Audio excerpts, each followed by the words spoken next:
Logic fails when faith enters. என் விசுவாசம் உள்ள கால் எடுத்து வச்சிருச்சுன்னா, எவன் என்ன நியாயம் பேசினாலும் சரி, எவன் என்ன ஒழுங்கு பேசினாலும் சரி, என் காரியம் நடக்கும். ஆமென். ஏங்க, மோசே 2 கை தூக்கி நின்னுட்டே இருந்தா இஸ்ரேல் ஜெயிக்கிறாங்களா? மோசே கை இறக்கினா இஸ்ரேல் தோக்குறாங்களா? இதுல எங்க லாஜிக் இருக்கா? அவன் கை தூக்குறதுக்கும் கை இறக்கிறதுக்கும் என்னங்க சம்பந்தம்? என்ன சம்பந்தம்?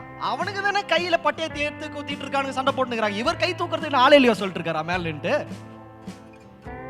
There is no logic when it comes to God, because God doesn't need your strength.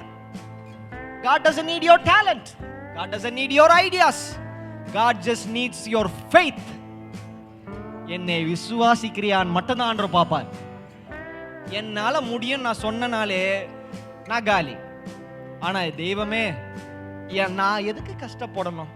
நீங்க என் தகப்பன், நீங்க எனக்கு செய்வீங்க, அது உங்களுடைய கடமை அப்படின்னு ஆண்டவர்கிட்ட கொடுத்துட்டு ஃபுல்லா ஃபெய்த்ல வாக் பண்ண ஆரம்பிச்சு வச்சுக்கோங்களேன். Walk of faith.